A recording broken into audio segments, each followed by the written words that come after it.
My name's Shane O'Neill, and I started attending KAC about a year and a half ago.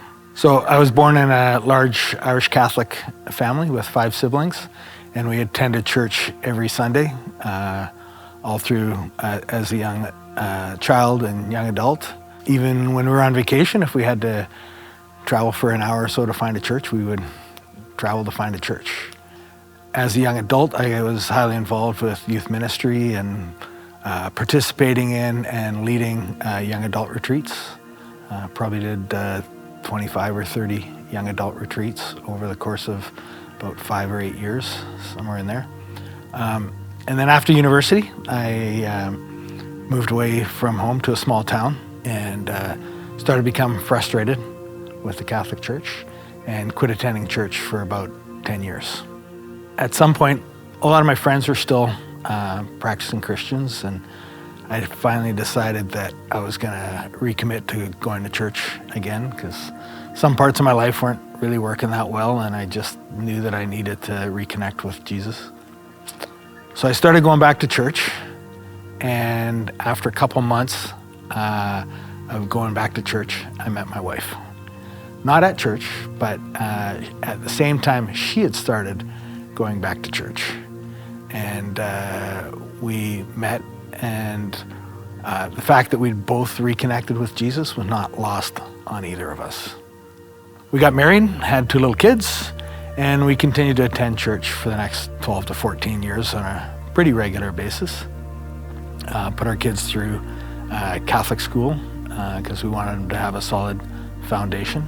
But over time, we just found that we could no longer align ourselves with the Catholic Church for quite a number of reasons, including bad experience at the Catholic school in Kamloops.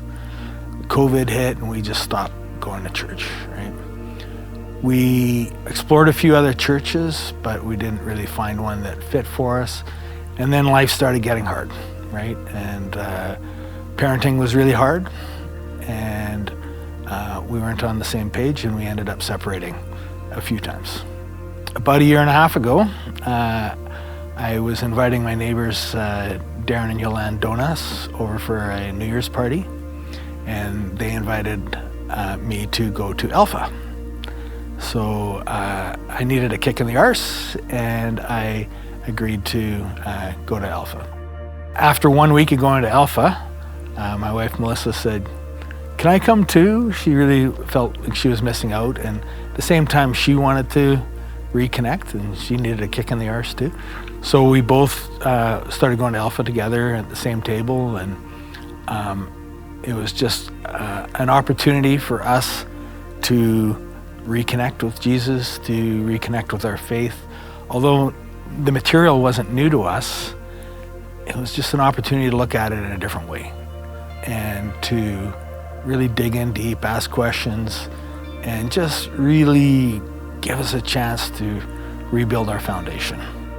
As Alpha progressed, our tables started praying for our youngest son, Jacob, who I in particular had a difficult relationship with at the time. Within a couple weeks of beginning to pray for Jacob, Jacob went to his mother and said, "I want to move home.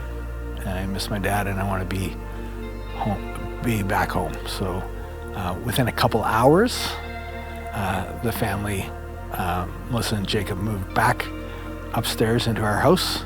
We were together again as a family. From there, Melissa and I continued after Alpha. A number of Alpha participants joined and created a Rooted group and did a follow-up course for 10 weeks on Rooted. And then that same group became a life group or a home group, and we've been connected with that group for the last year. So it gives us an opportunity to have a connection at church.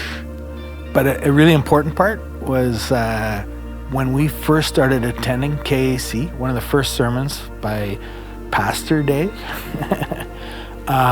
was on unity. And he talked about the non-negotiables in the Christian faith, and then he talked about the important but not saving, and then he talked about the interesting but not important. And that was really hit home for us as we were finding a new church, because it it allowed us to take our foundation and fit it into this new church. A couple weeks later, Pastor Chris gave a sermon, and he talked about at KAC, we don't play religious games. You know, it's not about the works and other things, it's about focusing on Jesus. And that was really also foundational for us being able to find a home at KAC. Over the last year, both Melissa and I have read the Bible cover to cover.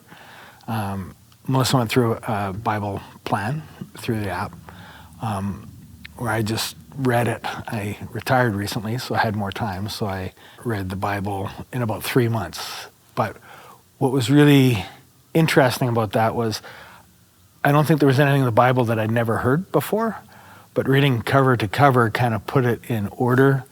And for me, it was sort of seeing the foundation of like the Old Testament and the New Testament in order, and how the Old Testament sort of justifies or supports the credibility of Jesus, but when the New Testament with Jesus sort of changes the outlook and says some of these old works aren't important anymore. It's about faith and love and accepting of people. And that was really important in growing our faith and focusing more on the words of Jesus. We recognize the importance of Jesus again, right? You get distracted by life, right? You get distracted by parenting and being tired and working and all those things that are going on in life. And sometimes it's just like, and we've really recognized in our life when we're not in tune with our Christianity and our faith and belief, life's harder. When we get in tune with Jesus and trust in Jesus and pray to Jesus for support, life works better, right? And it's not just about us, but we put our faith in God and put our faith that He's, we believe in Him and that He's going to, you know, look after us as much as we're gonna put our faith in Him. And I think that's part of, you know, reigniting, you know, our pilot light and being more committed to recommitting our faith. I think that when you don't attend church, you quit learning, right? And you quit growing. When you attend to church, you know, you have an opportunity to continue to learn and grow in God and have God's grace and understanding and continue just to learn more about God, right? And when you're not going, you quit learning, you quit growing, and it's hard to stay close with God. I want to be baptized again. So I was baptized as a child and I was confirmed as a teenager. And when it was first put in front of me, to be honest, to be baptized, I was like, I don't need it. I've been baptized before, right? And so it took me a little bit to wrap my head around really wanting to be baptized now is about reconfirming my faith, recommitting, right? A public declaration of my faith. And another opportunity to connect and get God's grace, and why would you ever want to turn that down?